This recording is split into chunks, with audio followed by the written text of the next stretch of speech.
क्या रुपए में ये गिरावट और बढ़ सकती है या अब ये गिरावट थमेगी, इसी पर हम पहले बात करेंगे। बातचीत के लिए हमारे साथ हैं अमित पवारी जो कि एमडी हैं CR फॉरेक्स एडवाइज़र्स के।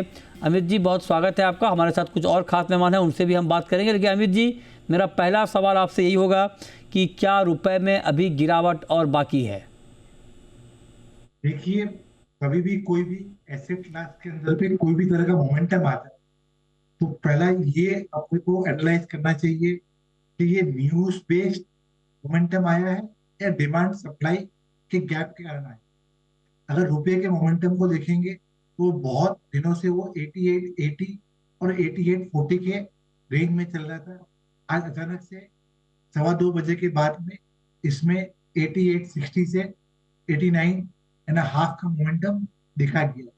अगर ये मोमेंटम न्यूज बेस्ड होता तो बाकी कोई भी एसेट क्लास में कोई ना कोई तरह का रिएक्शन दिखता, गोल्ड पे, सिल्वर पे, डॉलर इंडेक्स पे या other Asian currencies like Chinese currency, Japanese currency, Malaysian ringgit. अगर हम वो सबको देखें तो वो लोग सब फ्लैट ट्रेड करे थे, जो अपना रुपया वीक हुआ। इससे ये प्रमाण होता है कि रुपये के अंदर में जो मोमेंटम आया वो कोई न्यूज बेस्ड कारण से नहीं आया है, वो बल्कि एक डिमांड और सप्लाई का मिसमैच हुआ होगा, उसके कारण ये मोमेंटम आया है। अब जब जब मार्केट के अंदर पे कोई भी डिमांड सप्लाई का मिसमैच होता है तब अक्सर ये देखा गया है कि मार्केट उस न्यूज को, उस मोमेंटम को वापस से मीन रिवर्ट करता है। बेसिकली ऐसा कहना है कि 8860 से जो 8950 तक गया है, हमें ऐसा लगता है कि डिमांड सप्लाई का मिसमैच था, उसके कारण एक टेम्पररी स्पाइक आया है।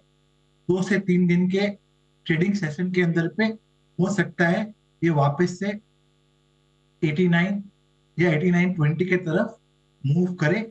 अभी फिलहाल के लिए डॉलर रुपए का जो रेंज होगा वो ऐसा हो जाएगा अगले 8-10 ट्रेडिंग सेशन के लिए 8850 टू 8870 एक स्ट्रॉन्ग सपोर्ट रहेगा और 8960 8970 एक स्ट्रॉन्ग रेजिस्टेंस रहेगा।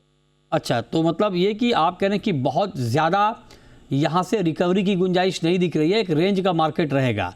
लेकिन दूसरा सवाल मेरा आपसे ये होगा कि मान लीजिए US के साथ हमारी ट्रेड डील हो जाती है ना, और उसके बाद शेयर बाज़ार के हालात भी अगर ठीक हो जाते हैं, विदेशी निवेशकों की बिकवाली रुक जाती है, अच्छी खासी बाइंग हो जाती है, इन सब सिचुएशन में क्या हम एक शार्प रिकवरी भी देखेंगे? आपका बहुत अच्छा सवाल है। आपने एक ब्रीफली एक सब पॉजिटिव इंडिकेटर जो है रुपये के लिए वो सब आपने एक ही लाइन में सब बता दिया कि FII अगर ट्रेड डील हो जाता है और FII का सेलिंग रुक जाता है तो क्या रुपये में शार्प रिकवरी हो सकता है। उसकी पॉसिबिलिटी है, क्योंकि अगर हम अपने मैक्रो इकोनॉमिक डेटा पॉइंट का बात करें तो सब मैक्रो इकोनॉमिक डेटा पॉइंट अपने फेवर पे है। ग्रोथ इंटैक्ट है, फिजिकल डेफिसिट अंडर कंट्रोल है, ट्रेड डेफिसिट खाली 43 बिलियन लास्ट मंथ पे आया था क्योंकि उसमें गोल्ड का इंपोर्ट फिनोमिनली हाई था because of festive season. Current account deficit भी कंट्रोल पे है। तो ऐसा बहुत सारा चांसेस है कि रूपी स्ट्रांग हो। यही सब इंडिकेटर से ये भी इंडिकेट हम कर सकते हैं कि डरने की कोई बात नहीं है। रूपी का वीकनेस जो है वो लिमिटेड रहेगा और आने वाले दिनों में अपने को स्ट्रेंथ मिल सकती है। तो बेसिकली एक मैसेज ये दे सकते हैं कोई भी इंपोर्टर को कि वो बहुत लंबे अरसे का कवर ना करे, पैनिक ना हो और लॉन्ग टर्म का इंपोर्ट कवर ना करे। कोई भी डिप्स आता है तो नियर टर्म में खाली कवर करे और एक्सपोर्टर को जो एब नॉर्मल मूवमेंट आया है 8860 से 8950 का, वहां पे उनको पार्टिसिपेट करना चाहिए और अपना हेज रेशियो को बढ़ाना चाहिए।